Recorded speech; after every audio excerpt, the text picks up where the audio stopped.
And we are going to talk about a question that many Flyers fans have been asking over the last few weeks. And that question is whether the Flyers have a chance at trading for one Quinn Hughes, former Norris Trophy winner and Vancouver Canucks defenseman extraordinaire. Steve, obviously fans want to know, could Quinn Hughes become a Philadelphia Flyer? The first question is, should they trade for him if he's available? And the simple answer in my mind is, yeah, obviously. He's really, really good. Come on, he's Quinn Hughes. You just look at his numbers, right? 24-25, he put up 76 points in 68 games. He's a defenseman, okay? 92 points in 82 games in 23-24. He's just unbelievably talented. Not only can he put up these numbers, but he's also great defensively. So it's absolutely you trade for him. Also, he used to play for Rick Tocchet. That's true. And from everything we've heard, Quinn Hughes is one of the main reasons why the Canucks were trying so hard to keep Rick Tocchet last summer, because they're like, well, Quinn Hughes' contract is up in a couple of years, and if we have Rick Tocchet, we might have a better chance of re-signing him.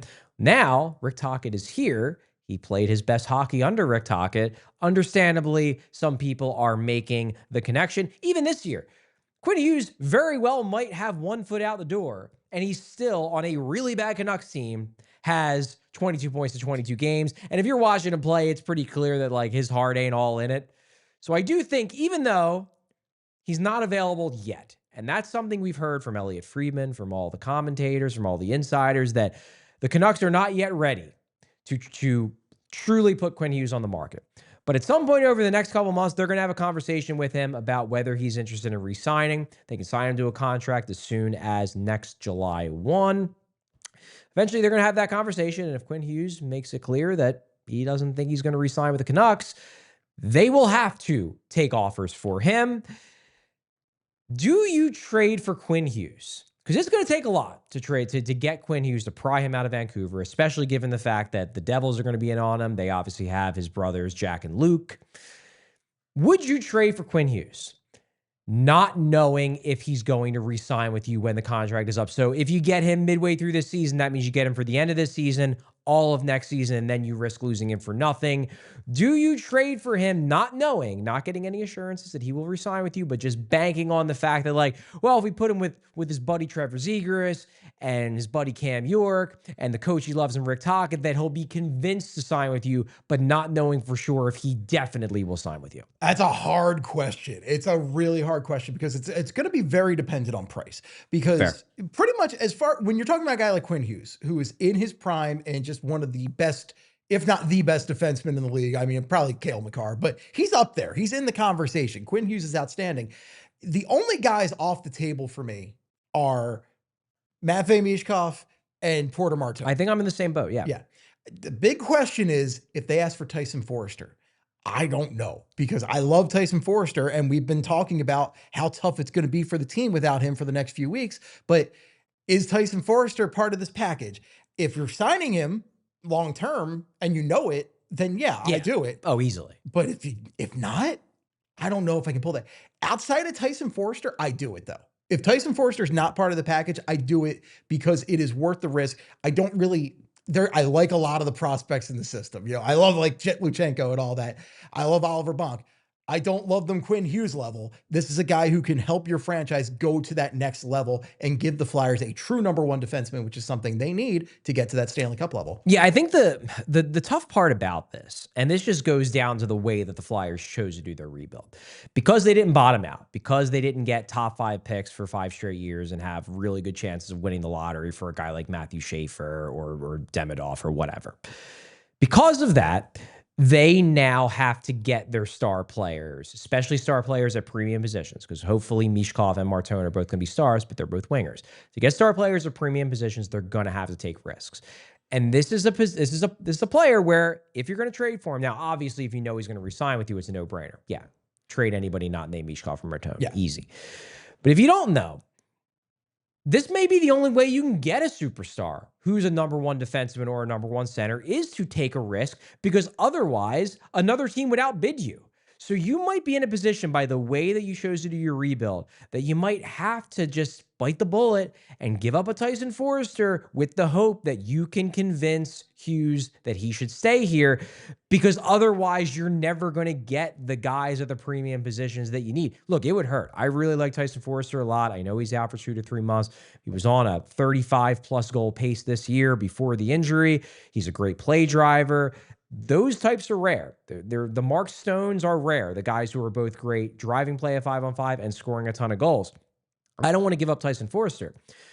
But if you can't get Quinn Hughes, then it's like, okay, well, when's the next opportunity you're going to have to get a guy?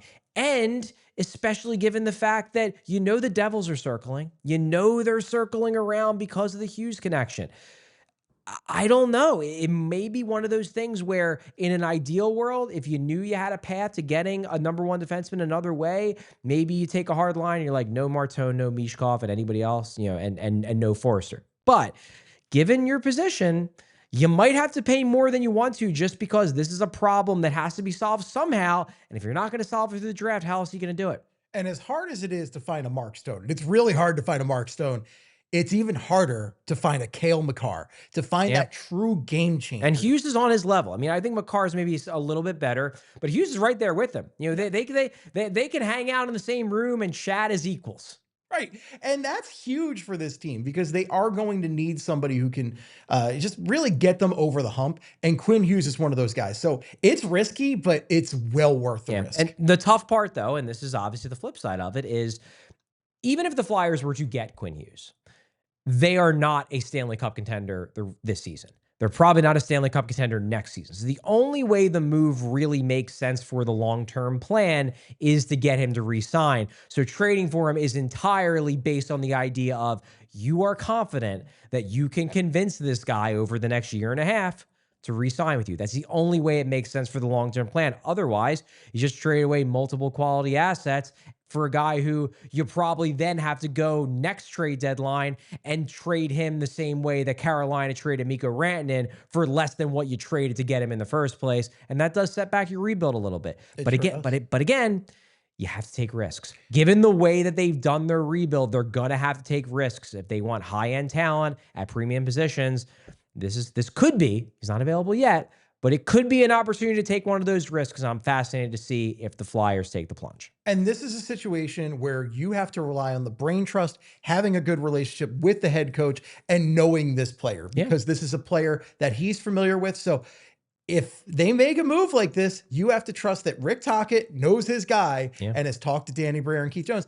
And that's one of the areas where I feel confident in Jones and Briere is they communicate with their guys. They communicated well with Tortorella until the end. And it seems like they communicated well with Tocchet on who he likes and who he doesn't. So this is going to be intriguing to watch, but this is a risk that I think is worth taking. And, I know you're technically not allowed to do collusion, but I would like to think, given the fact that Quinn Hughes is good buddies with Trevor Zegras and good buddies with Cam York, and I suspect is in contact regularly with Rick Tocchet, you maybe could secretly gauge his potential interest before you make the trade in whether he might be potentially inclined to re-sign with you. And maybe you go into that negotiation with a little bit of extra information because of the connections that you already have with one Quinn Hughes. Maybe. I'm not advocating for collusion. I'm just saying, let me put it this way. Pretty sure the Flyers talked to Rick Tocchet before he was officially available. Yeah. And I'm pretty sure that Zegras being best bros with Drysdale and York was a big factor in that trade as well. Might have been. There are little things that it makes a lot of sense. And also, while he wouldn't necessarily be playing with his brothers in Philadelphia, he'd be pretty darn close and he'd be seeing his family a whole lot if he came to the East Coast. So that's a factor too. And look, I get that they're all close, but who doesn't like to, you want to stick it to your brother. You want to beat your brother. Yeah. You want to beat your brother. You want to trash talk your brother. You want to be the guy who's dunking the ball back in his face when he's 2 years younger than you. Yeah. I mean, why wouldn't you want to do that? So Quinn Hughes, come on, bud. Come on. It's going to be fun. Well, that will do it for this edition of the Shootout. Thanks for watching. Thanks for listening.